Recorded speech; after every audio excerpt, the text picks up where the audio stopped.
Shadow Slave. By Guiltythree. Chapter 1239, Sea Monster. The piece of flotsam had survived untold years of drifting on the currents of the great river, and was so sturdy enough that Sunny couldn't easily leave a scratch on it despite being an ascended tyrant. Nevertheless, in just an instant, it was utterly obliterated. The thousands of manic runes carved into its surface were destroyed. All that remained were tiny splinters, and even those disappeared a split second later, when the giant jaws snapped shut. A massive serpentine had appeared from beneath the water, two monstrous eyes staring at Sunny with hunger and malevolent fury. Azure scales glistened in the sunlight, each one larger and thicker than the armor plates of a heavy military APC.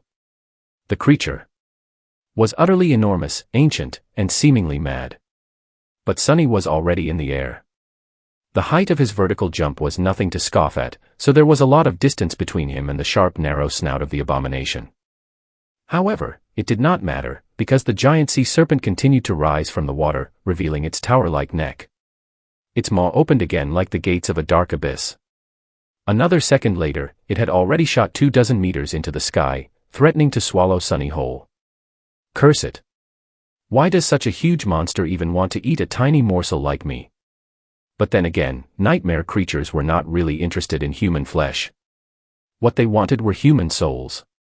And as far as souls went, Sunny's was powerful and vast despite his modest size. Damn it, N0 and Sunny twisted in the air and kicked down.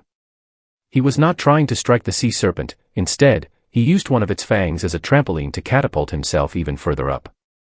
The timing of this desperate maneuver had to be incredibly precise, and the tiniest mistake meant death. But he was nothing if not quick. Especially when augmented by all 5 of his shadows.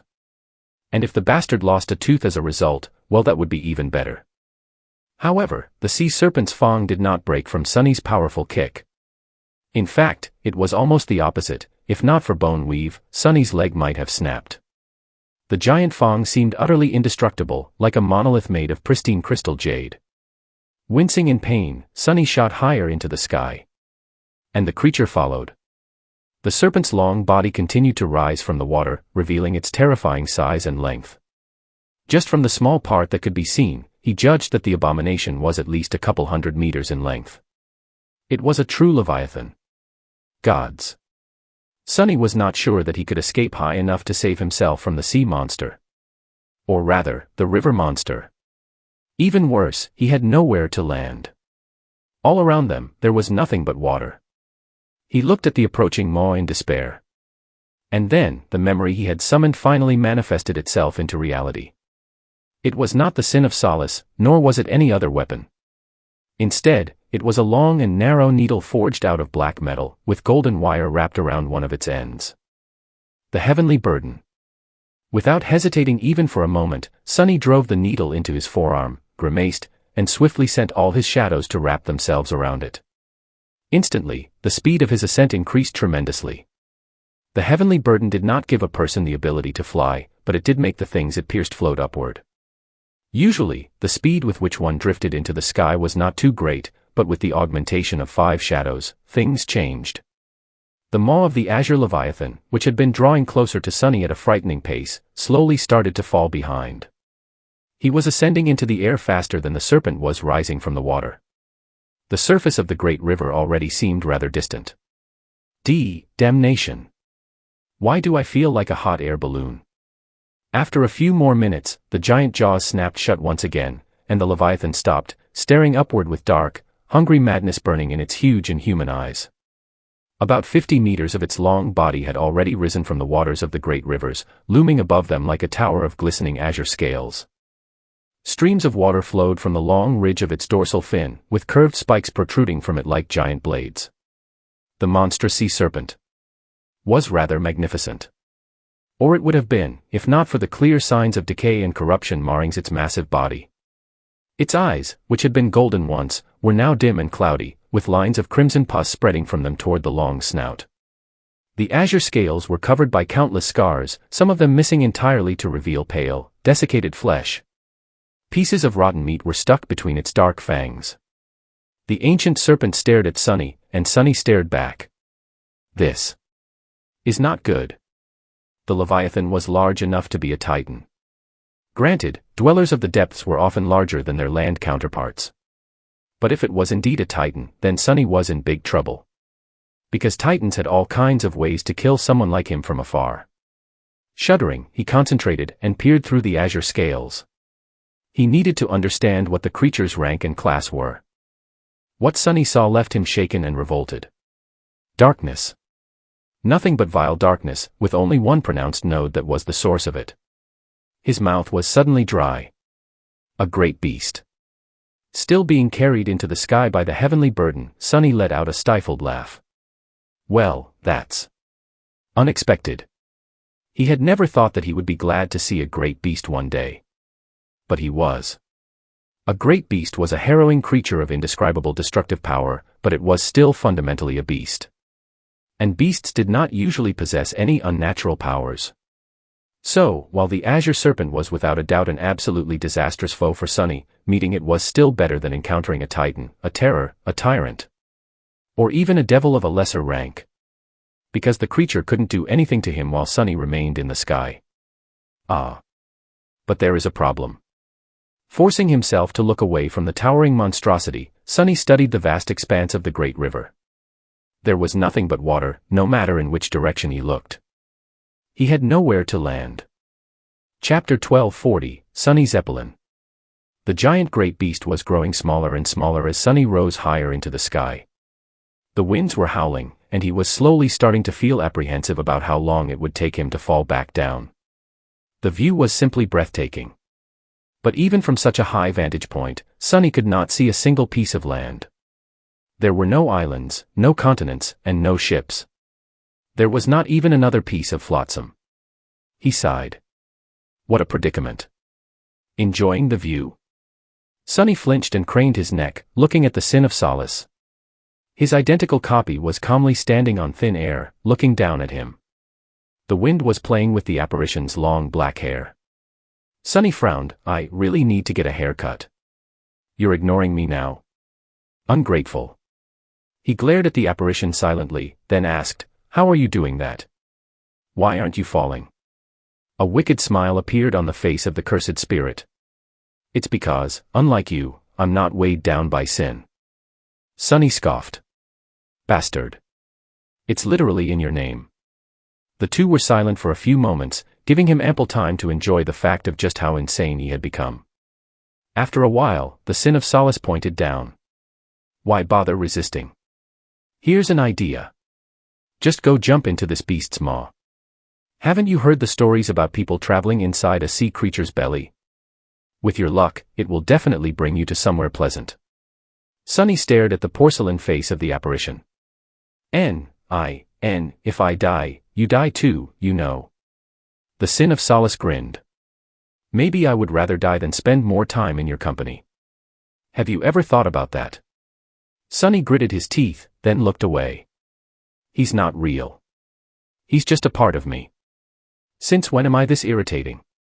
Sighing, he summoned the dark wing. Soon, a translucent cloak appeared on his back and turned into a blur. The shadows moved, flowing from the heavenly burden to cover it in darkness. Illuminated by the light of 7 suns, Sunny followed the current of the great river as he glided forward. To his right, the world was painted in hues of lilac by the light of dawn. To his left, the water was like a sea of burning blood because of the crimson dusk. All around him, the blue sky was suffused with the bright radiance of the day. The Sin of Solace calmly walked across that sky, following him. His hands were clasped behind his back. There has to be something, anything, in this nightmare. It can't just all be water. Sunny was pretty sure that there would be some place where he could land. Otherwise, the trial was too unreasonable. Anyone without memories like the Essence Pearl and the Nimble Catch would be doomed. The spell was not an executioner. Of course, with his luck, he might have been sent thousands of kilometers away from the nearest piece of land. That would not be the first time Sunny found himself on the receiving end of truly terrible fortune. There was only one way to find out. Well, actually, there were a couple. He could try surviving the "Where is my eye?" enchantment for the 3rd time. And he would, if there was no other way. The giant sea monster below followed Sunny with its cloudy eyes, and then dove back into the water. However, its vast shadow remained, moving slowly just below the surface. It was keeping pace with the flying human. Sunny's expression grew bleak. Not willing to let go, huh? Did he offend the serpent's ancestors in his past life? Time went by.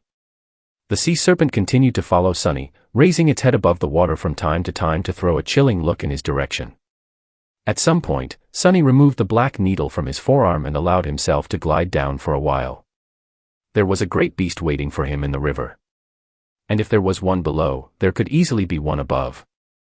Being attacked by a flying abomination was the last thing Sunny wanted to happen, but if it did happen, he wanted to at least have the opportunity to dive back into the water and try his luck in the depths. Maybe the two abominations would fight with each other instead. This was why he dared neither rise too high above the water nor get too low. Sunny felt tense, somber, and a bit exasperated. No, really. What kind of messed up situation is this? He had turned into a blimp. After gliding down for a while, he winced and pushed the black needle back into his forearm. And so it continued. The great beast stubbornly followed, always staying precisely below Sunny. The hours slowly went by. Sometimes he would rise, and sometimes he would descend. The heavenly burden continued to poke small holes in his skin, which then immediately healed thanks to the living stone trait of the shell. Sunny grew angry. Then he grew depressed. Then he grew bored.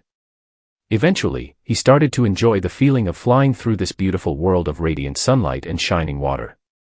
A small smile appeared on his face. There was a great abomination waiting to gobble Sunny up, and yet, he felt strangely peaceful. How many people out there dreamed of being able to fly? Maybe I did lose my mind. He was happy that the sin of solace, at least, was keeping his mouth shut. The 7 suns slowly moved across the sky. Eventually, the dawn to his right dissipated, giving way to night. The 7th sun rose above the water and crawled west across the firmament, followed by a spreading darkness. The sun to his left drowned in the crimson water and disappeared, soon followed by another. One by one, all 7 suns disappeared beyond the western horizon, and the sky became completely black. There was no moon, and no stars. However, soon after absolute darkness consumed the world, the waters of the great river themselves began to emanate a soft, shimmering radiance. Sunny held his breath, stunned by the sublime beauty of this dark, luminous world. The whole boundless expanse of the great river was now suffused with faint, but beautiful light. It was as though the 7 suns were now somewhere far below, the soft echo of their light barely reaching the world through the unfathomable mass of water. How pretty! Sunny stared at the softly shining expanse of water for a while. Then, his expression turned dull. If there was one flaw to this ethereally beautiful scene, it was the dark shape beneath the surface of the flowing water, and the 2 giant eyes staring at him with hunger and madness. The day was over, and the night had come. But the damned great beast was still patiently waiting for him below. Looking at the head of the ancient sea serpent, Sunny sighed. I wonder how many days I can survive.